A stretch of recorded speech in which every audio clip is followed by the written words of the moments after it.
Hello and welcome, friends. I hope everybody's having a great day so far. If you are new here, welcome. And if you're back, welcome back. I greatly appreciate all of the ongoing support. This is my channel, Dragon's Jewel Creative Gems, and I'm Deane. And I'm just going to get all those wonderful YouTubey stuff out of the way. If you haven't hit that subscribe button yet, please consider doing so. It's just down below. And if you like the content, please make sure you're hitting the like button on the videos. And of course, if you want to share some love down in the comments below, it's always greatly appreciated. And I absolutely love reading them. I do my best to make sure that I respond back and share some love in your direction as well, because naturally without you, this channel wouldn't exist. And I appreciate each and every one of you. And I thought I would bring some of those Halloween spooky vibes to the channel. There are going to be in the WIP and Chat style format, but I'm going to read some ghost stories of Alberta, which is the province that I reside in. So I will have a spooky canvas that I'll be working on, and then I'm going to read a couple of ghost stories so that you can listen along while you dab and paint, or work on another craft, or what you normally do during WIP and Chats kind of thing, and I keep you company with some spooky tales from my province. So I figured that would be fun.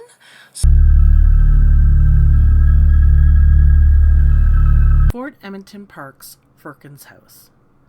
Fort Edmonton Park is a living museum, a tribute to the area's history. Some of the buildings in Fort Edmonton Park are replicas, but others have been painstakingly moved from their original locations to the grounds of the park. In 1992, a certain family offered to donate their house to the park. They planned to build a new home on their lot and felt the unique condition of the old story-and-a-half building made it a historic resource too valuable to merely demolish. Park administrators agreed and gratefully accepted the couple's generous offer. The house was one of many residences built along Saskatchewan Drive in 1911 for faculty at the nearby University of Alberta. Over the years, fate and the Wreckers Ball have claimed all but a few of the original houses. Those that remain have understandably been renovated and modernized on many occasions throughout their existence. After all, not many families are content to live with the disadvantages presented by antiquated plumbing, heating, insulation, electricity, and the like. What made this particular family's offer to Fort Edmonton so valuable is that no renovations had ever been done on the 81-year-old building. From both the inside and the outside of this house, it appeared as though time had stood still. This state of affairs would have been astonishing enough if only one family had ever occupied the residence. But this family was in fact the fifth owner. And so the Firkins house, named for its first owners, arrived to its new site in the park, complete with the original steam heat radiators, creaky staircase, shallow porcelain kitchen sink, badly sloping porch, and resident ghost. The most recent owner spoke candidly with the park staff about the phantom that would, no doubt, come along with the house.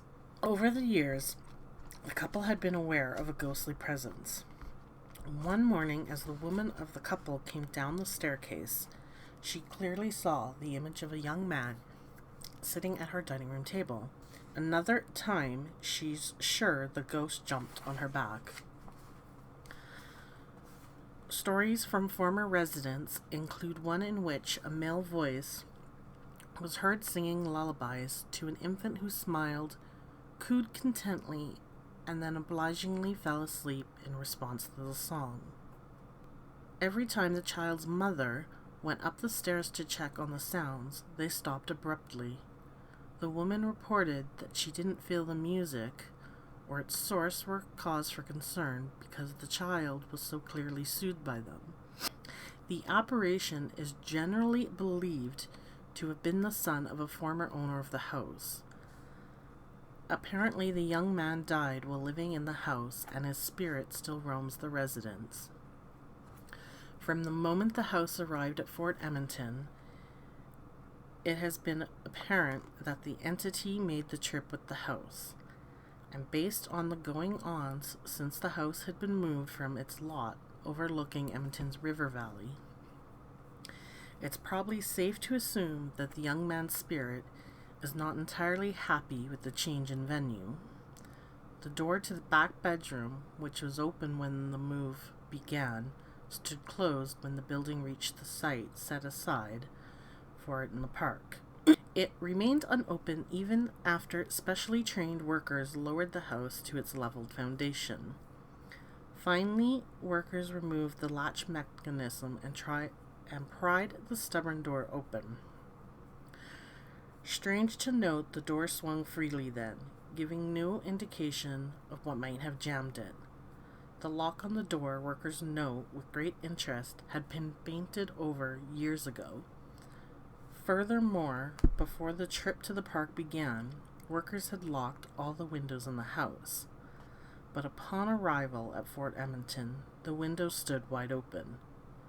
It's highly unlikely that all the locks could have become unlatched on their own during the journey.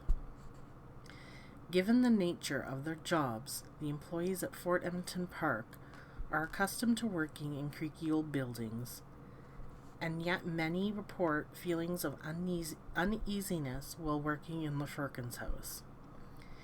It was a relief to administration staff at the park when they returned a music box they discovered in the house. While the device sat on the corner of the communication officer Jan Rep's desk, it would play a note whenever anyone came near it. It will be interesting to see how the ghost in the Firkins house reacts to all his visitors. Hospital visitors. My informant for the following stories has asked to be identified only as Virginia. Considering the dramatic content of her reports and that she is still associated with the hospital in which the incidents occurred, I could fully understand her request. Virginia opened the conversation by saying that she knew for a fact that she wasn't the only nurse to have had unexplainable encounters on the wards. In the pediatrics area, the call bell would occasionally ring in a room without a patient, or noises would be heard from an empty room. Staff would check and there'd be no one there. Once, however, there was an apparition seen. From the description, senior staff deduced it was the ghost of a former staff member. I remember a man working at the nursing station went down to a room to answer the call light. He came flying out of there and quit shortly after. He never told anyone why. Virginia recalled with a puzzled tone to her voice. One night as she worked in the intensive care unit, Virginia noted that an elderly woman's heart monitor alarm sounded.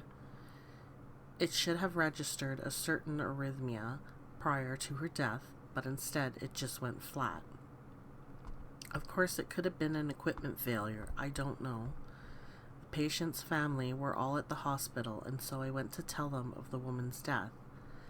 As I went to where they were waiting, I walked by an empty room, Virginia explained, remarking that the empty room was also equipped with a heart monitor, although of course it wasn't hooked up.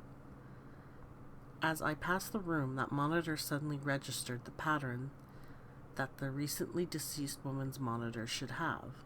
I suspect it was a woman's soul passing through the empty room. In another section of the hospital, there is a quiet room where nurses working night shifts can rest. Whenever I went in there, I left all the lights on. If I turned the lights off, I felt as though there was someone sitting in a chair watching me. I never said anything to anyone about my feelings, though, until a new staff member announced that she would never go in there again. She felt someone had been bugging her. It seemed as though a child was trying to get her up, she told us. Given the nature of hospitals, it shouldn't really be surprising that they can be a venue of paranormal experiences. There's always lots of talk of angels and the like, Virginia said. Often, if a patient who has been on a unit for quite a while dies, other patients and staff will still see the deceased. Another time, a man said that someone came to him in the night to talk to him and comfort him. Virginia doesn't know who the kindly soul might have been. She just knows that it wasn't a staff member and that there were no visitors on the ward that night. None that she could see, anyway. One sighting was particularly dramatic because the patient who had the experience knew the name of the nocturnal visitor. It was the name of a patient who had died some time before. The two had never met. And so life and death go on in our hospitals under the watchful eyes of the hospital staff and the hospital ghosts. An update on George Bailey and the Galt Museum. Not long ago, I was invited to give a reading in Lethbridge. The evening's presentation was gratifyingly well attended and well received. It seems that many people in the south of our province are intrigued with the possibility of the existence of ghosts. At the end of the evening, a gentleman approached me and offered his name and phone number. With the ever-enticing writer, I have a couple of stories I think you'll like. He was certainly right. A few years ago, Mike Prokop had been helping to research a project for the Galt Museum. The stately old building that houses the museum was originally a hospital, and as such was the site of many deaths. Today it is widely accepted as being haunted, and the ghost is generally believed to be that of George Bailey, an area farmer who died in the hospital in 1933 as a result of a freak accident. The unfortunate Mr. Bailey had gone to the hospital with a broken leg and was being moved to the operating room in order to have the fracture set. The elevator doors malfunctioned and opened before the elevator was at the floor. Before he realized that the elevator wasn't there, an attendant had pushed Bailey's wheeled stretcher through the open doors, and the man fell to his death down the empty shaft. Now, more than 60 years later, the man's spirit remains. Bailey has made his presence known to many people over the years. At the Galt Museum's annual Halloween celebration, hundreds of people, including many of Bailey's descendants, come to hear the stories about Lethbridge's best-known ghost. Mike Prokop has always had an open mind about these sorts of things, recounted a personal experience. Encountering George was certainly not on his mind one day when he and collection technician Richard Shockley went into the basement of the Galt Museum. I had noticed that some of the information in the project wasn't correct, he explained. I suggested to Mr. Shockley that we make the changes directly on the computer. Mike presumed they were alone in the basement of the old building, and so was startled when he heard footsteps. "Did you hear that?" he asked. As Richard had experienced George's presence himself on a few occasions, he knew just exactly what sounds Mike was referring to. It sounded like someone walking in, stocking feet or slippers. We went along the corridor until we got to an area that was ice cold. There was something cold coming from the elevator shaft area, but it wasn't a breeze. The hair on my neck stood straight up. I was uncomfortable. Just listening to Mike's description of the incident gave me goosebumps because it was almost identical to the description Richard had given me when he had encountered the museum's resident ghost several years before. It seems that ever since his premature death, George Bailey has roamed the halls of the building in which he died. That old building has been added to over the years, but as with most spirits, Bailey has stayed within the realm in which he died, never venturing forth into the impressive new addition. Mike was relieved to discover this peculiarity for himself the next time he was in the basement working with Richard. We were under the new addition and he got called away. I told him don't leave me here alone, Mike explained, adding that he remembered only too well how unnerving the experience in the other part of the basement had been. But nothing happened. No doubt Richard had known Mike would be okay in this part of the basement. I told my wife about the first experience, Mike told me. I took her to the museum. In one room there was a display of hospital equipment. Lydia was pointing out a pair of forceps. The air around me seemed to get ice cold. As he felt the hair on the back of his neck stand up, Mike was forced to acknowledge that he had probably just had his second encounter with the spirit of the long-deceased George Bailey. Oddly, the phantom didn't seem to disturb Lydia, who was standing right beside her husband. Perhaps Lydia's lack of reaction only serves to prove that some people are more tuned to experiencing a ghostly encounter than others. A fact that George's descendants find endlessly disappointing, for they have told me they would enjoy meeting their eerie ancestor. The Lougheed House. You'll find an article about the ghost on page 11 of the January 24th, 1948 edition of the Calgary Herald, advised Trudy Cohen, president of the Lougheed House Conservation Society. Well, I'll admit that some weeks I'm a little late putting the recycling out, but even I don't have newspapers that old around the house. Fortunately, the library at the university does, and so I was able to read the piece Trudy referred to. Written in the decidedly insensitive journalistic style of the day, the anonymous reporter no doubt captured the reader's interest with the headline, "Girls Have Ghost." The scribe went on to tell of the apparition seen by Red Cross employees housed at the Lougheed House. The young women described a woman in white, flowing gown. The article tells how Catherine Mackenzie, visiting Calgary from her native Montreal and working for the Red Cross, reported sleeping in her room on the top floor of the mansion. The sound of her bedroom door opening wakened her. Young Catherine then watched as the pale image of a woman moved with grace about the room. Catherine also commented that when the image was moving about, the floor in her room didn't squeak the way it normally did when someone walked on it. The apparition moved in complete silence. The slightly obvious didn't frighten the visitor from Montreal because she spoke to it, but the form vanished without the courtesy of making any reply, according to the Herald's article. Patsy Ride out of Toronto, temporarily working and staying at the Lougheed House, confirmed Catherine's story with an experience of her own. Patsy went to sleep in her room with the door closed. She awoke to find it open. Patsy closed the door only to have it reopen, apparently of its own volition.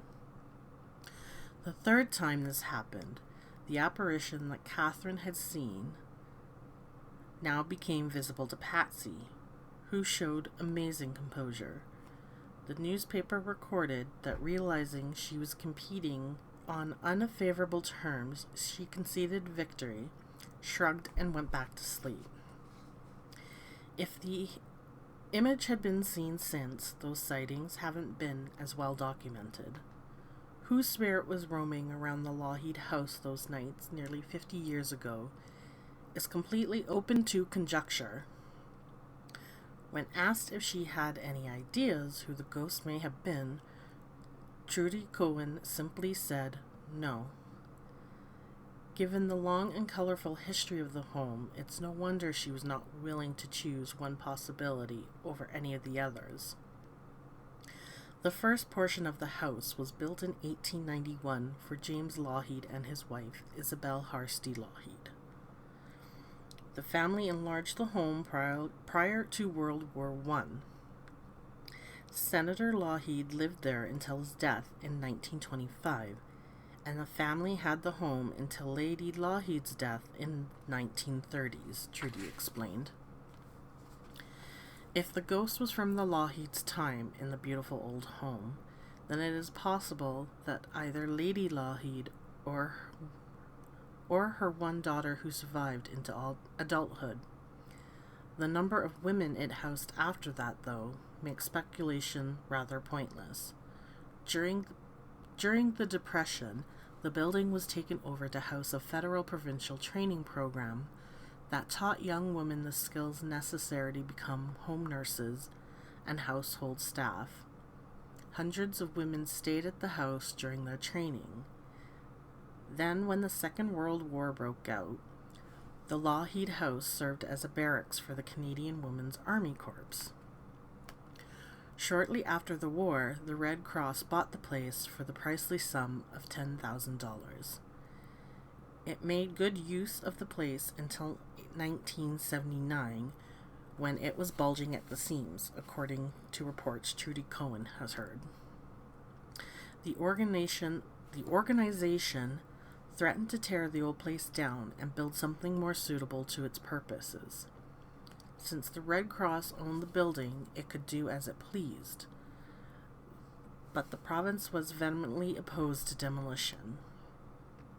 The two parties negotiated an agreement whereby the Red Cross moved into more fitting premises, and the Lougheed House was declared a historic site.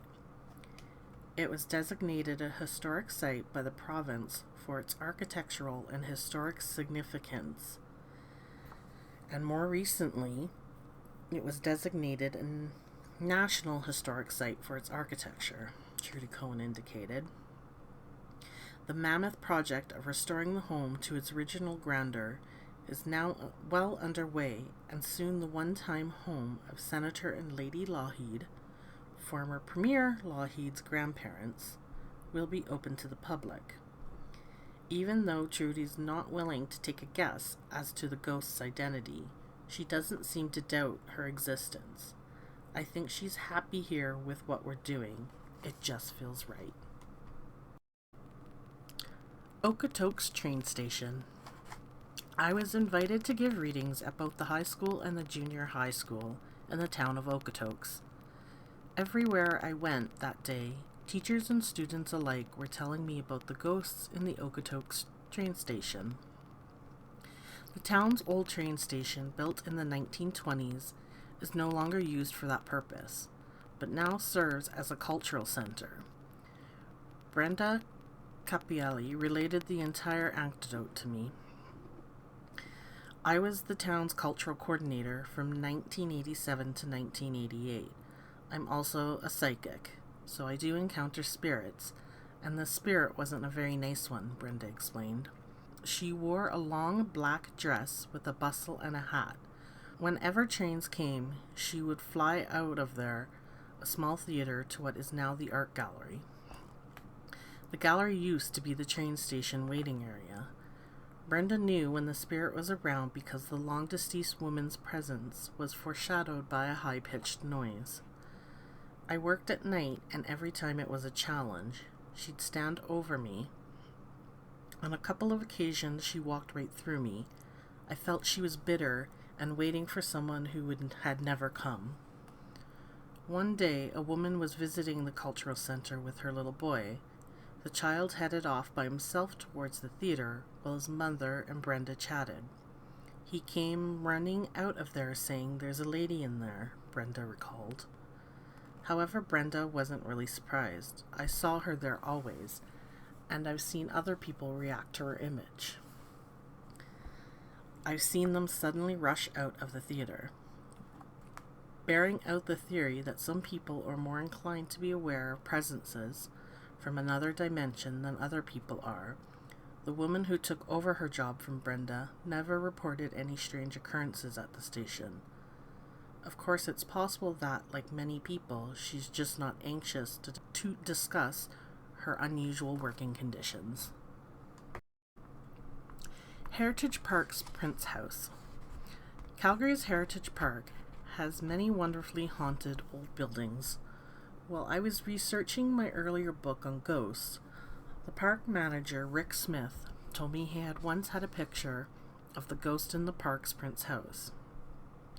Unfortunately, the snapshot had been lost.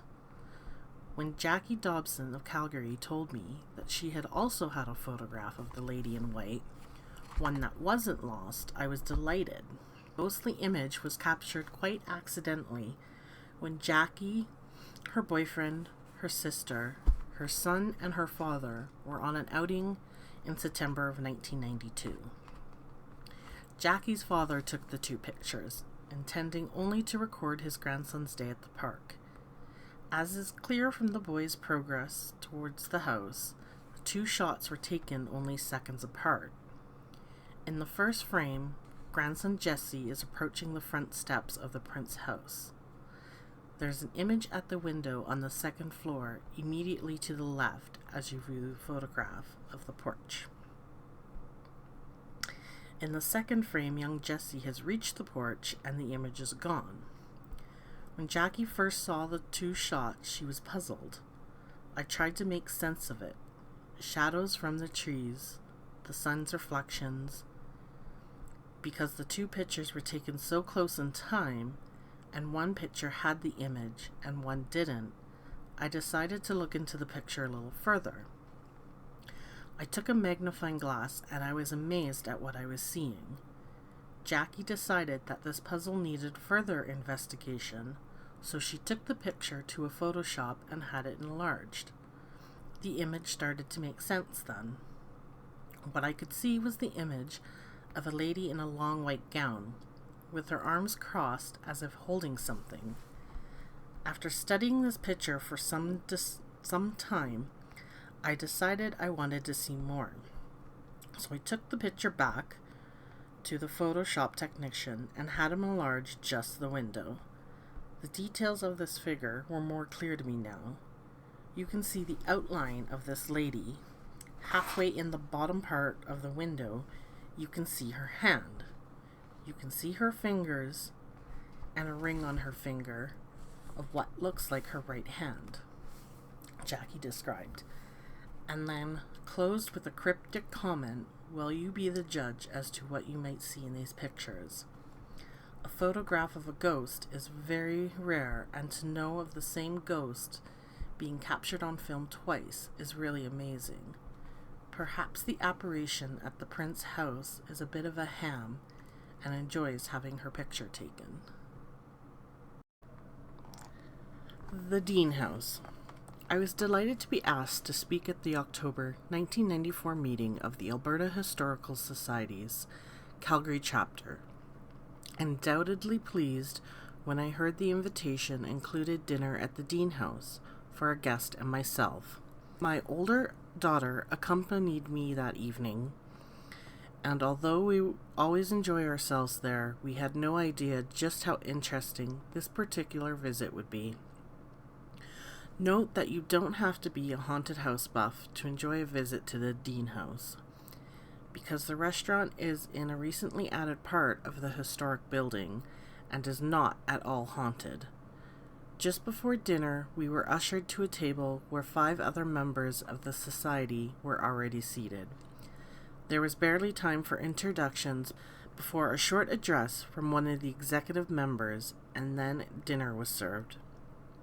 I hadn't explained to our table mates why I was attending the function, and they seemed quite surprised when, between the main course and dessert, I was asked to do a reading from my first book of Alberta ghost stories. Of course, I chose to read the Deane House story, and just as predictably, our dessert conversation centered around the ghosts in the place.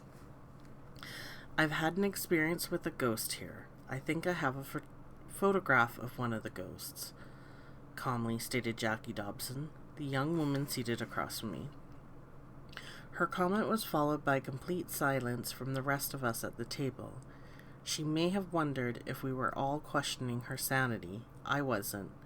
I was simply fascinated beyond words. Photographs of ghosts are decidedly rare phenomena.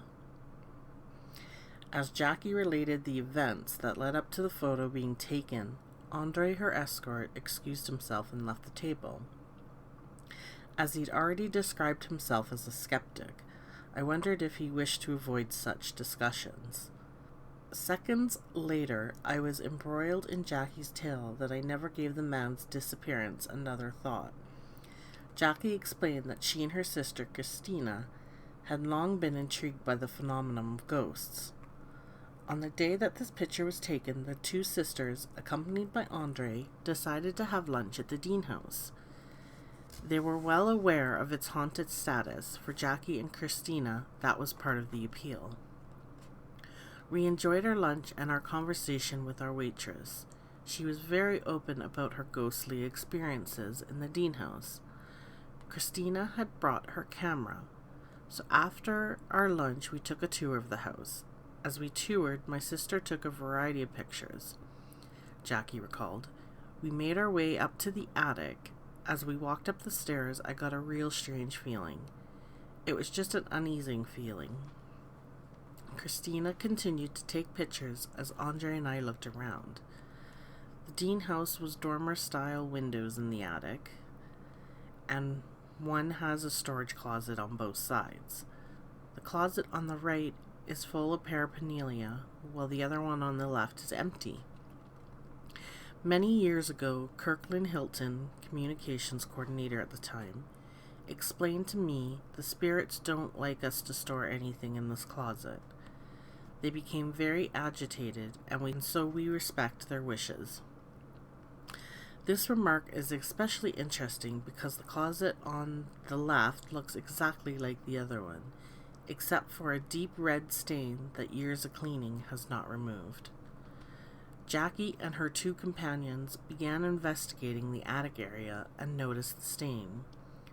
Andre the skeptic said mockingly, "Oh look, there is blood on the floor." The response from Jackie was immediate and dramatic.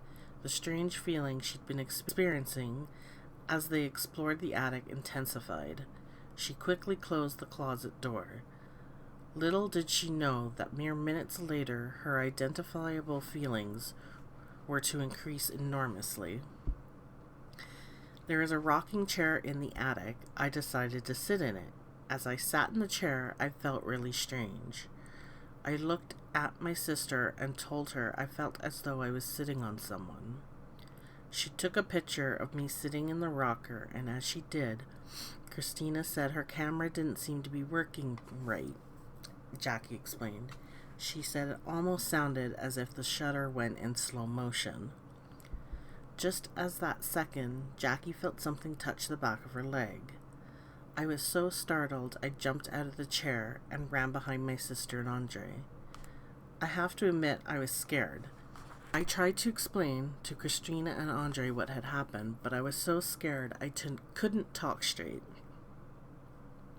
I had tears in my eyes. That's when we decided to leave. Whatever was in the attic was clearly more attracted to Jackie than to either Andre or Christina.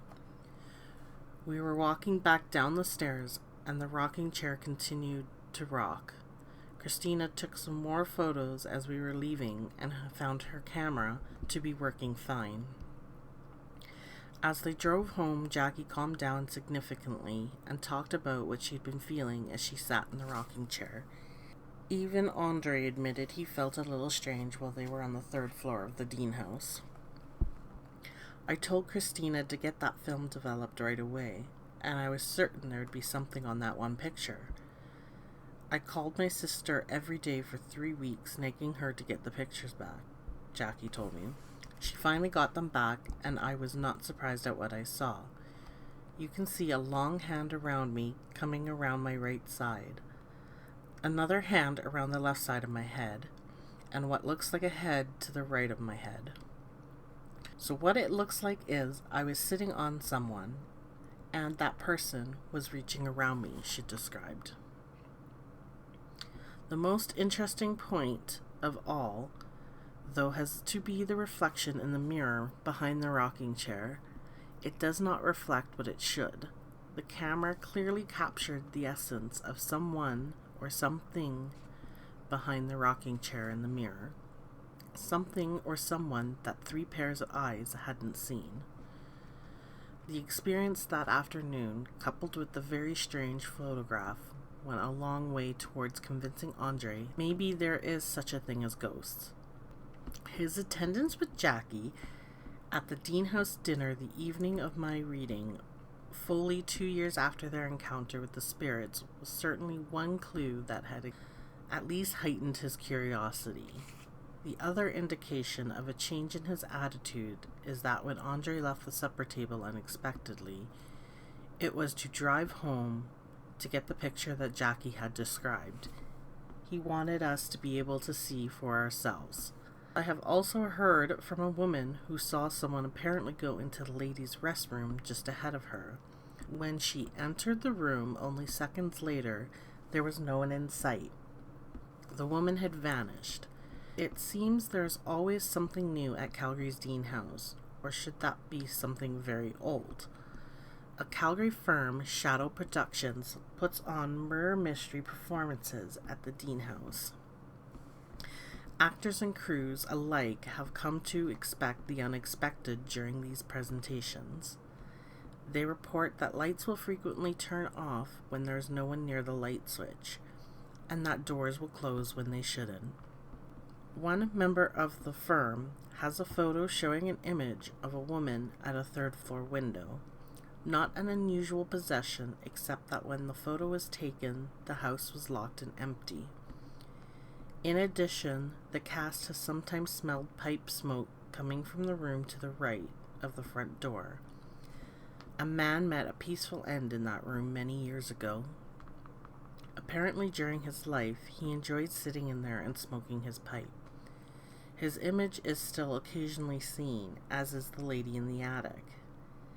In yet another incident, the woman working for Shadow Productions got the scare of her life when she went into the basement of the Deane House to change her clothes. She was greeted by the image of an old Indian brave. Drop into the Deane House for lunch, the atmosphere is great, the food's delicious, and you never know what you're going to see.